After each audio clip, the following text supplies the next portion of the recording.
For our next segment, I want to ask all of you, are you a broke millennial? Because for our next segment, sponsored by Bookstr, a website for book lovers, we'd like to welcome personal finance expert and the author of Broke Millennial, Stop Scraping By and Getting Your Financial Life Together, Erin Lowry. Welcome, Erin, to the show. How are you? Tell us about, are you a broke millennial? I am not. Okay. But were you a broke millennial? Were you? I was. My first year in New York City, I was living on $23,000 a year. So I would definitely consider that a broke millennial at that phase of my life. But my point, and the point behind the book, is that you have two options. You control money or money controls you. And I want to make sure everyone, no matter where they are in their financial life, feels comfortable and in control of their money. And that's the big point. I love that. Yeah, I love that. Say that again. Yeah. So either you control your money or your money controls you. Yes. My goal is to make sure everyone controls their money. Either you control your money or money controls you. Okay, everybody. We're going to make a meme out of that. Meme that. Yes. All right.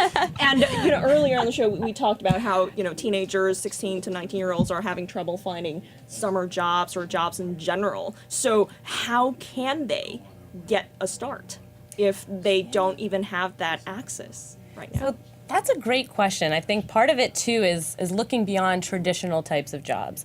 I think when a lot of us reflect back on maybe summer jobs that we had as teens, it's lifeguarding or it's working at the local ice cream parlor or whatever have you. And now with the internet, there are so many other opportunities. They don't even necessarily have to be leaving the home to be doing some sort of job. So I think a little bit of out of the box thinking.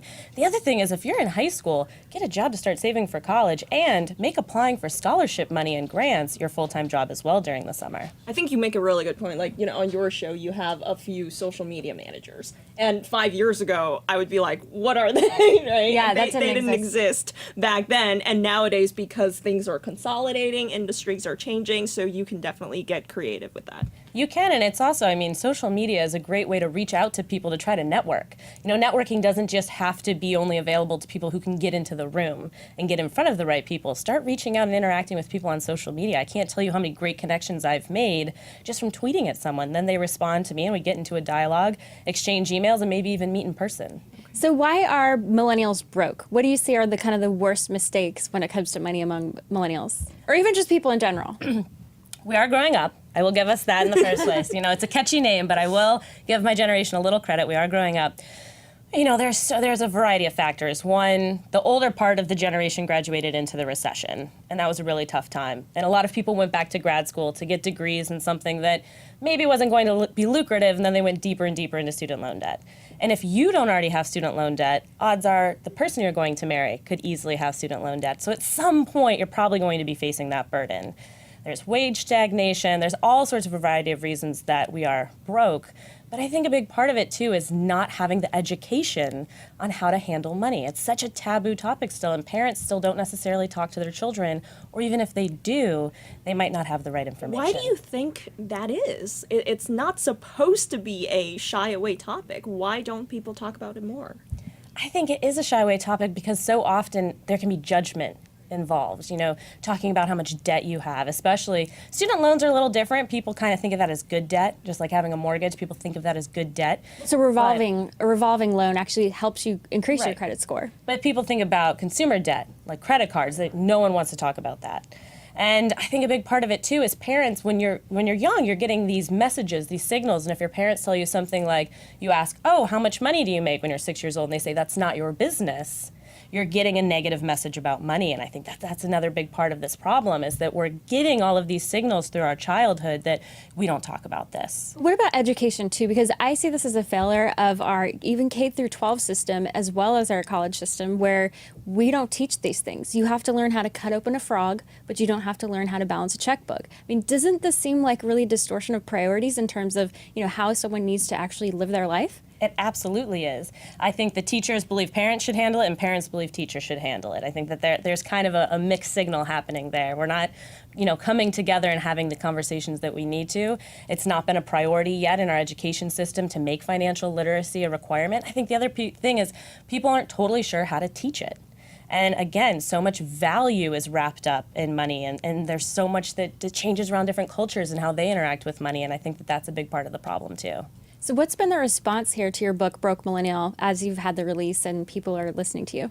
It's been awesome. I think that one thing that makes this book very different from what else is out there, it was written by me as a millennial, written for our generation, so it addresses certain pain points that other books don't necessarily have, student loans being one, but also things like, how do you get financially naked with your partner? How do you talk money with your partner before you even get married?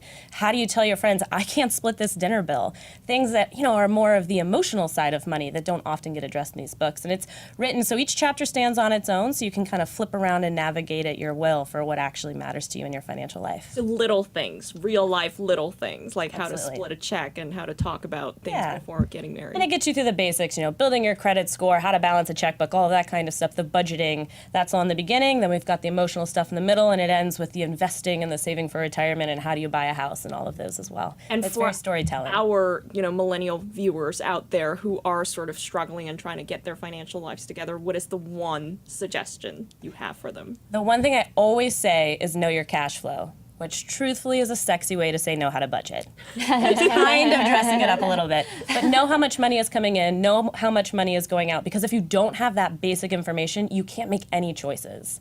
And you can't, figure out how to get in control of your money, the whole goal that I have for you. So know your cash flow, face your debt numbers. Those are the first two things to do. And how important do you think they should be, considering saving? Like, I've heard the saying, okay, you should not think about saving last, you should think about it first. Like, when you get your paycheck, you should think, okay, I'm gonna budget X many percent. I'm gonna, deposit that percentage into my bank, and then I'm gonna, buy a dress, buy whatever I want. Do you think that is true? Pay yourself first is a great cliche for a reason. There are certain financial totems that we just have to lean into. Pay yourself first is one of them. It needs to be a priority, not a last thing you think about in the month. And even if you can only save $5, I think that's what trips people up, especially broke millennials, is they think, I can't afford to save. Or, I can only save $5. What's the point? You can't even buy a good craft beer for $5 in New York City or in most major cities anymore. The point is building the habit. The point is that so when you're young, and even if you're only putting away $5, by the time you're 29, 30, 35, I don't care, when you've got a handle on it financially, you don't have to make a big lifestyle shift. How hard is it to go from never working out to all of a sudden trying to do CrossFit? It's not going to happen. So it's the same with your money. You've got to build that habit early so you don't have to make a massive lifestyle shift later. And for those of us who are in our 20s or 30s, how can we start? Oh, great question. So part of starting is finding what works for you. So that's definitely something I go through in the book. Everybody has a different relationship to personal finance. It is nothing if not personal. So that could be taking control by going to HR and saying, hey, I want you to take just $5 out of every paycheck and route it into my savings account. That could be having an app or some sort of, spreadsheet that works for you. There are so many different ways, and I think that a lot of times we try one, it doesn't work, we give up. So try other things and find what works specifically to you. And did you have a friend of Bold her name's Bobby Rebel. She's been on the show. She has a book about basically your financial grown-up moment. Did you have a financial grown-up moment that really, sparked this book for you? Or did you hit rock bottom where you're like, this isn't working, I got to do something different? So it's actually neither. I had a childhood moment that kicked it all off. And that was in the shortest version of the story is my dad, when I was 7 years old, decided he wanted to teach me how money worked. My parents never handed me money as a kid, so I had to learn how to bootstrap and how to make my own. So I had an idea to sell Krispy Kreme donuts at my mom's yard sale.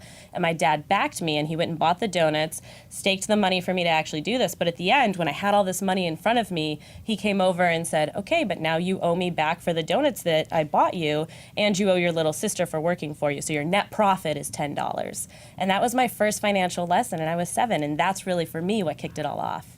Wow, great parents. A lot of people don't get that. Yeah, no, kudos to your dad for teaching you that. Yeah, One last absolutely. question here from Kathleen Klein. She says, any tips on affording health insurance? Oh, if it doesn't get covered through your job, I think that's a great example of something that you have to save for first and look at all of your options. I think part of the time, too, is we don't necessarily know our plans, get educated on how the systems work. It is so complicated and convoluted, unfortunately, but I would educate yourself on all of your different options and see what you actually need. Because I think a lot of times we just kind of opt into a plan and don't necessarily take into account if you have reoccurring medical expenses and what actually is going to be covered, if you have access to an FSA or an HSA, all of these kind of things are important as well. Great. Well, thank you so much, Erin Lowry. Thanks for Broke having Millennial me. is the book. Check it out. And thanks so much. We'll have to have you back. Thank you.